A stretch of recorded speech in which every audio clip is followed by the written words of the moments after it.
Good morning, Knicks Nation. Today is Thursday. It is the 6th day of January, 2022. I hope you're healthy. I hope you're COVID free today and that your needs are being met and that the same is true of your family and household, that food and shelter and clothing as well as health are being provided for. Blessings upon those that work in the healthcare field and the first responders trying every day, multiple times a day to save lives.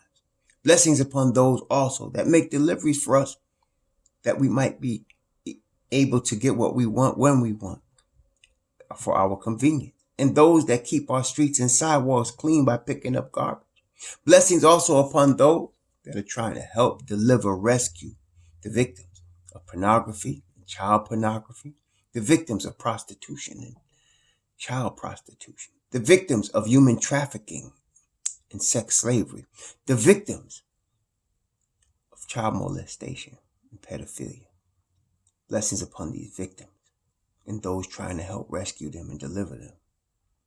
And double curses on the perverts that take and victimize these people and children. Finally, blessings upon the homeless. 600,000 people in the United States, men, women, children, veterans, without roofs over their head right now in January. Millions around the world in worse conditions. Blessings upon them, for theirs is the kingdom, and on those trying to help. Basketball game is scheduled tonight. The New York Knicks are going to play the Boston Celtics at Madison Square Garden. And this time of year is, for some, the most exciting time of year in the NBA. Why?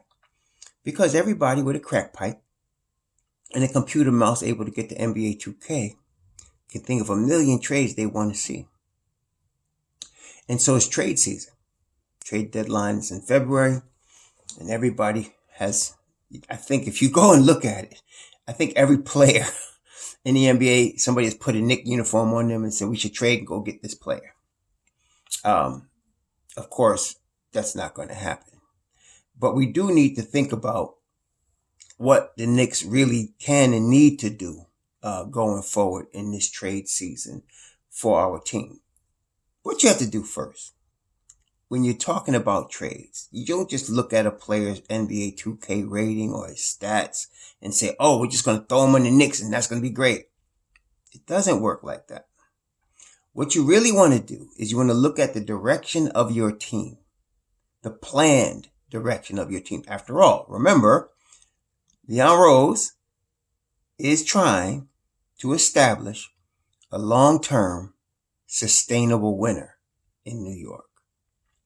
That means you don't necessarily make big splash and drastic moves. It's boring, really, but it's effective going forward for that goal. So with that in mind, you have to look at your team as it now exists, and you got to decide what's the next step to get to that goal. You have to also take in consideration, of course, who your coach is. Tom Thibodeau, a defensive-oriented coach from the old school that wants to win every game, every year, right now. So you have to kind of balance that.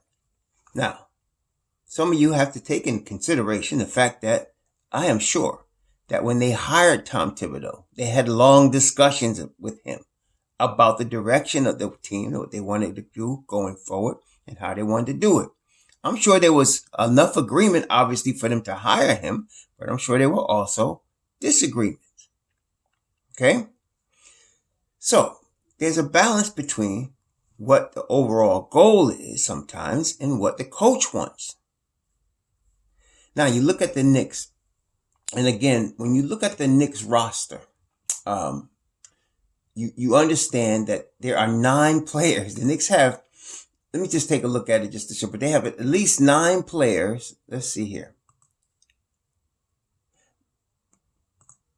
The Knicks have 9 players with 4 years or less experience, all 23 or under.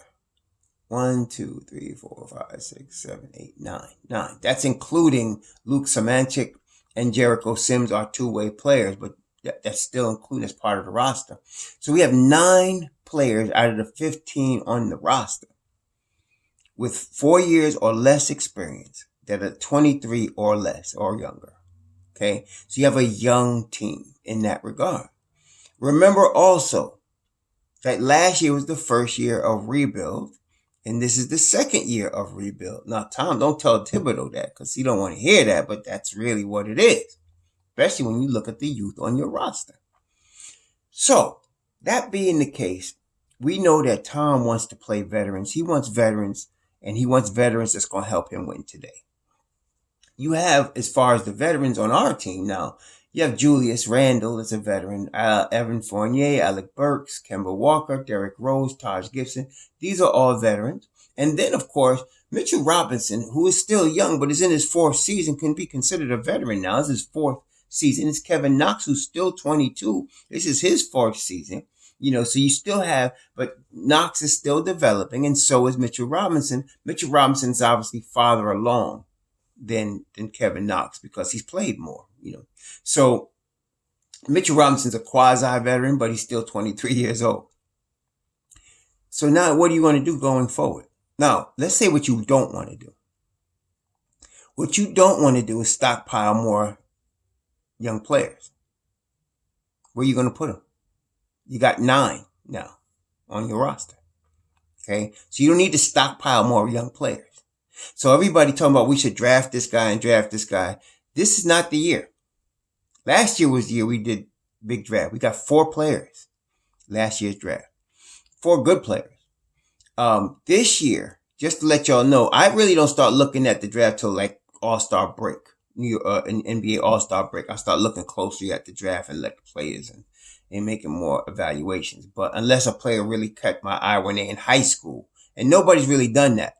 The last player to catch my eye in high school was that was the kids. Well, basically the point guard that Orlando drafted. That was out of Gonzaga. I forgot his name, but you guys know what I'm talking about.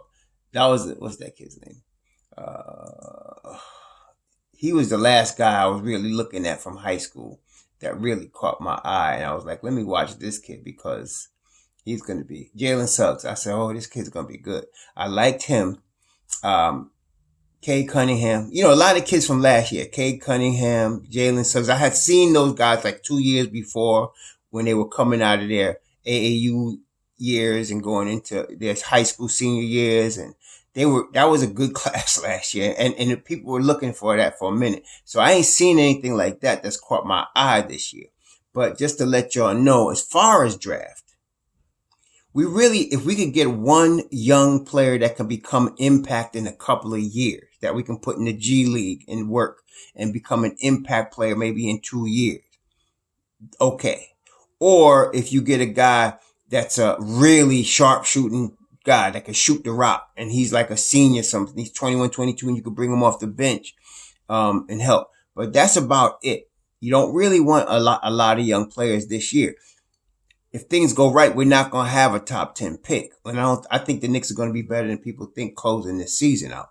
So I don't think 50 wins, but I think we could definitely get 8th seed, 7th seed. I think we could do that. We still could do that. So right now the Knicks are 3 games out the 6th seed. Okay. And we're getting healthy and we're starting to play better. As you saw, we're starting to play better basketball. Got to tweak a little things, but we'll talk about that. So we don't need a whole bunch of young players this year. Forget that. That's not going to happen. We don't need a whole bunch of draft picks. We're probably going to, so we have options. So what do you do with all the draft picks we have? There are 2 options. There are 2 options for the draft picks that we have. We could say the draft picks we have now, we could trade them. And we could trade them for one of 2 things. We can trade them for future picks. So in other words, we can trade, let's say I'm just using this hypothetically. I'm not saying they're going to do this, but I'm just trying to show you how that would happen. So if we traded, we have 2 possible first round picks this year. We have 2 second round picks this year, depending on what Charlotte does. If Charlotte finishes in the top 6, we will obtain their pick. If they don't finish in the top 6, it conveys to next year. But let's say we traded our pick and Charlotte's pick this year for somebody's picks 2 years from now. So now we've taken the 2 picks we got this year and we've moved them forward. So we still got 2 picks in the future, but we don't have to use them this year. So that just pushes it out so that we can, then we still have flexibility in the future. So you can take current picks and then trade them for future picks, and then you still got picks coming. You just, because you don't need them this year. That's one thing you could do. Second thing is if some star came available that we wanted, you can use them in that trade. You can package your picks with a couple players and get this star. That's when you have a whole roster of young players. Again, you could use that with some picks and get somebody. I don't know who, but you could. Okay. Right now the hot names that are out there are Ben Simmons, obviously, and Damian Lillard. I don't think Dame is going anywhere. All of these rumors are I don't think he's going anywhere. He's going to retire. I think he's going to retire a Blazer. Really, I do. He's not a ring chaser type of guy. He's a company type of guy. There's some guys like that, just want to spend their careers in one team. And so, lots of guys have done that. LeBron made it popular to go ring chasing, put teams together and go ring chasing. But most, I think really, Dame is probably going to stay in Portland, but that's the hot name that's out there. But there's others, that's not necessarily superstars like PJ McConnell. He's another name that has come up. There's names that have come up. I can name several players, but I don't want to give you too much catnip.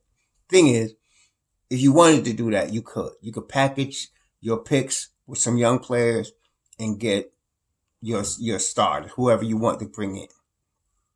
I don't really see anybody but Ben Simmons that I would bring in right now. Ben Simmons is the only guy. Because see, with Ben Simmons, you could play him at the point guard with two other guards. And you're not really going small because he's 6'10". He could guard 4 and 5s, and so you could have him with two guards, two shooters, and some two forwards that hopefully, shooters that could guard multiple positions, and you could really build around him. But I don't think we're going to get him either because if I'm Philly, I want Randall if I'm Philly. And I don't think Leon Rose or Tom Thibodeau wants Julius Randle traded right now. I don't think they do. That's what I'm saying. So that's off the table. So I don't see them making a move for a big star this year. I see them making a minor move like they already did, which they acquired, and he wasn't even a trade. They picked up Ryan Arcidiacono, and he's going to be like a depth piece. I can see them adding a depth piece. But right now, I don't want a guard that's going to take minutes that Deuce ain't even getting yet and make it complicated going forward. I don't want two guards that's going to take minutes from Quentin Grimes right now. I don't want that. And I don't think the Knicks want that. That would just complicate things. Right now, we're dealing with Kemba Walker, Derrick Rose, and Deuce. Right? And Tom's already playing Burks at the point guard. So I don't want to complicate that situation further. And Evan Fournier is standing in the way of Quentin Grimes. So for us, in my view, the trade we're looking to make is addition by subtraction. So in other words, if we can move Evan Fournier's contract, even if we have to add picks with it, because we got picks, then that frees Grimes up to step up in that spot. Okay? Because Alec Burks could play all of those positions as backup if he need to. He could back up Grimes. He could back up, obviously, the point guard. He could back up the 3 spot. So, and then you still got Kevin Knox. Now, you could trade Kevin Knox. Maybe his people want him to get minutes in a rotation on another team, which I'm sure he could. You might trade him. And in that trade, you might include an Evan Fournier. Then you might want to get something back because now you need some depth at the wing at that situation. But other than that, we don't. What we're trying to do is make sure we can open up the door for Grimes to step in and get his career started because he's our future at the point at the 2 guard. He's the future right there. So you want to put him in. I think he's ready to play now. Deuce is also, but we know again this is Tom Thibodeau. We already know what the situation is. This Deuce thing is going to be interesting because I thought for sure he would get his start, which he did. I was surprised he got pulled in 4 minutes, 44 seconds, especially after the Houston game that he had before the COVID hit. Okay. So I don't know what's going on going forward. Logically, he should be playing right now, but That's not happening. And we know who Tom Thibodeau is and what he wants. So we know how he develops. We talked about that the other day. So he may not see light until next year, right? But he may see light in a couple games. I don't know. We have to see. It really is up in the air. But I don't want anything to complicate that further with some other veteran that we got to decide we're going to play him or play Deuce next year. No. So what we're trying to do is by addition by subtraction. So Evan Fournier out, Grimes in. That improves the starting unit and improves the whole team right away. Okay. So that's to me the focal point right now. You got to move him. And like I said, what it might take adding Kevin Knox because, obviously Kevin Knox has not gotten his shot. I don't think. I mean, it'd be a miracle if Kevin stuck around for next season. It'd be a miracle. But I don't know how that would happen because this is his contract year. He hasn't had a chance to really show what he could do. To me, people think he's, I've heard criticism of his rebounding and whatever. Kevin's game is Kevin's game. He's long, slender cat. He's a 3-point shooter. He's a 3-and-D type dude. He's not a rough and tumble rebounder. That's not him. Okay. But on a team that likes to get up and down, he would be really good, So I don't know what they're going to do. But I have a feeling he would probably be a trade guy. Because if I'm his people, to get him in the best position possible, I want him on a team that he's in the rotation and he's getting regular minutes. Then he can develop himself better. He gets minutes. He can run, his value goes up. He's 22. He got lots of upside. So I think Kevin is a strong trade possibility. And of course, we talked about Fournier. His contract is hard to move, but this is why the Don is the Don. Seriously. He put the boy in here, he can get him out. Okay? Whatever it takes. He put Fournier in here, he can get him out. Okay? For us right now, he's a bad contract. Right? I mean, he's not an impossible contract, but he's just not fitting. He's just not fitting. And we got a kid that we know now fits. Grimes. Maybe last year at the draft, it was like, okay, we'll see. But now, after the summer league, after he's already knocked down, 5-6 threes in a game, we already know now.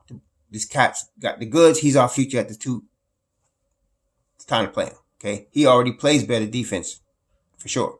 So I think Fournier's got to be moved. We just got to see what we need to do to get that done. Other than that, I do not want De'Aaron Fox. Y'all was all hyped on getting De'Aaron Fox. I do not want De'Aaron Fox. He cannot shoot a 3-point shot to save his life. And from the field, he's not even a good shooter. He's very fast. He's elite in terms of speed. Definitely top 3 in terms of speed, getting up the court with the basketball. No question. But for $100 million, I need something more. I need a lockdown defender. I need somebody that's more, could do something aside from be fast. Okay. I need somebody who could do something aside from be fast. So, and so you're talking about $100 million of De'Aaron Fox or $925,000 of Deuce McBride. I'll take Deuce. Okay. Somebody I know can play both sides of the ball once he gets the minutes. Okay. So I don't want De'Aaron Fox. Tyrese Halliburton. Oh yeah. I'll take Tyrese Halliburton. Anybody would take Tyrese Halliburton. We wanted him in the draft. You remember? But the Kings ain't giving up Tyrese Halliburton because they think that's stupid. Even the Kings think that's stupid. There's rumors that the Sixers want Halliburton for Ben Simmons, and Kings saying, I don't know about that. I wouldn't give him up. I wouldn't. So, yeah, so that's not going to happen. See? So there's realistic and then there's non-real. It's not realistic to think we could get a Tyrese Halliburton. We're not getting him. And we don't want De'Aaron Fox. Okay? So there's not much out there. Like a DeJounte Murray, people mention him. I mean, we'll see. I don't know what San Antonio's doing, but San Antonio ain't stupid either. They're not stupid. He likes, they drafted Primo, but he's only 18. He's going to be 2 years before he's ready to really play, make contributions. So, and then they got my man Devin Vassell, who started the other day, led them in scoring. They beat Boston. They beat Boston last night. Devin Vassell led them in scoring. He was coming off the bench all year scoring. He started last night, led them in scoring, and they beat Boston. So I don't know what San Antonio's doing, but I don't think DeJounte Murray's available. Derek White is a little older than we think. He's like 28, maybe, but he's I'm not. See, there's nobody out there that's going to change the trajectory of the Knicks right now that we need to make a move for.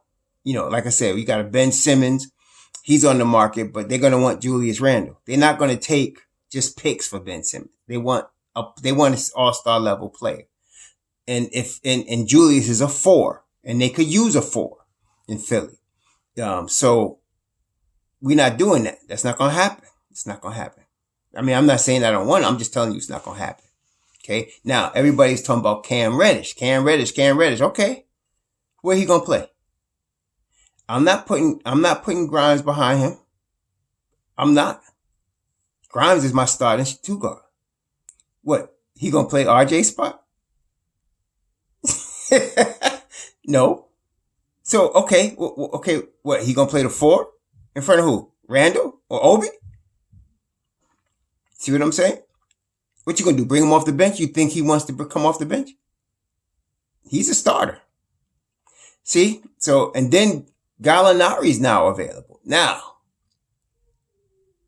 you want to talk about some possibility here. The problem with Gallinari, well, it's not really a problem. Gallinari was being paid $60 million over 3 years. Close to Fournier. And Atlanta's looking to trade him and Cam Reddish. Now, like I said, Cam really wouldn't fit with us because Cam is looking to be a starter, and he should be, and we don't have the spot for him to start. But we could send Fournier out and bring Gallinari off the bench as a shooter. We could do that. He's a guy you can bring in as a spot-up shooter at the 4 spot. He could definitely do that as a spot-up shooter. Or the 3 spot. He's a shooter, and he used to be a Knick. And then I think we would only have 1 more year of his contract because he had a 3-year deal. Last year was the first year of the deal. This year's the second year of the deal. So he gets 1 more year of that deal. And it would pretty much match Fournier. So if there was one guy out there that I would probably look at, and he's a shooter, that's the reason I would bring him on. I wouldn't be looking to start him or play him 30 minutes a game, but playoff type shooter. Danilo Gallinari might be that guy, And then we get off of Fournier, and then Grimes steps right up into that spot, and we got a backup shooter that we don't have to worry about, but $20 million is a lot of money for a backup, you know what I mean? Even though it would just be for a year and a half, that's really what we're dealing with, a year and a half of Gallinari's deal, which is, I can see the Don doing that because it's a short-term deal. So we have to see what happens, but that's really the only deal I would make that's out there right now. A lot of y'all like Terrence Ross. I like Terrence Ross too. And he could come off the bench for us. But what will he cost? And who will he cost? Like, okay, if we want to send Kevin with picks to Orlando for Ross, that might work. Yeah, that might work. That might work. That would stack up our bench real nice, make Mobb Deep even more dangerous, So, there's some possibilities, but I don't see any, what Mark Byrne would call blockbusters out there that we need to make at this point. I don't see any blockbusters. We definitely don't want Westbrook. I put that out there just to test you because I knew the rumors were going to start coming. But no, I don't want Brody. I don't want Brody. No, I don't want Brody. So, and I don't want John Wall's $47 million either. We got to match salaries. Houston might take Fournier, but that's only $18 million. You need $31 million more or something in that neighborhood to get close to ready to get a John Wall. And we don't even know what he has. And again, I'm not trying to push John Wall out there in front of Grimes, in front of Deuce, in front of anybody. So, no, that's not going to work either. We don't need no more picks. We got tons of picks. That's what they'd have to give us, picks with that contract. And we don't have tons of picks already. So, So overall, the possibilities, again, what we're looking to do is probably addition by subtraction by moving Fournier. And we have possibilities with a Danilo Gallinari. And we have possibilities with with who else did I mention? Danilo Gallinari was one. Oh yeah, Terrence Ross. I don't know. We have to see what happens, but those are the only two guys out there that that I can see that we might be able to get. Right now, like I said, we're trying to get ready for this stretch run. Derrick Rose will be back early March. Take him a couple weeks to get established, and then he'll be leading Mobb Deep again. But good news is that y'all see Mitch Rob is in shape now, right? Y'all see he's in shape now. This ain't the same Mitch Rob that where homeboys dropped like 7 threes on us when he couldn't get out to the 3-point line. Turner. No, Mitch Rob's in shape now. Different outlook, right? And speaking of Turner, Miles Turner, I want Mitch Rob. I'm not giving up Mitchell Robinson. I'm just not. That's my guy. We drafted him. He developed in our system. We need to keep him. He's a championship piece. Okay, so I'm not trading Mitchell Robinson for Miles Turner. I'm not doing it. Okay, not saying Turner's not good. Turner's really good at $20 million a year. We don't have to pay Mitch Rob $20 million a year. We may have to pay him 12, right? And he's our guy. So I'm keeping Mitch Rob. Yeah. Unless they want Evan Fournier. I don't think they do, but if they wanted Evan Fournier, bring it. Okay, let's do that. But I think Indiana's asking for a lot more for Miles Turner. They're asking for a lot more. Believe me, they would want, they'd probably want Mitch Robinson, Knox, and something like RJ. They'd want some stupidness like that for him. I'm not, no. So that's out of the question. So just to let y'all know, this is the trade season. You're going to hear crazy stuff. A lot of people, like I said, I don't want to take away your high, man. Dream what you want to dream. We can go get LeBron. You can go get AD. Y'all, some of y'all out here dream whatever you want. Enjoy your crack. Enjoy your NBA 2K clicks. Do what you do, y'all. Do what you do. But Raw Hebrews, we're going to take it a little bit more easier. Maybe we trade, like I said, get rid of Fournier. That's the move this year. Get rid of Fournier. And then see what we're going to do with all these dag picks we got.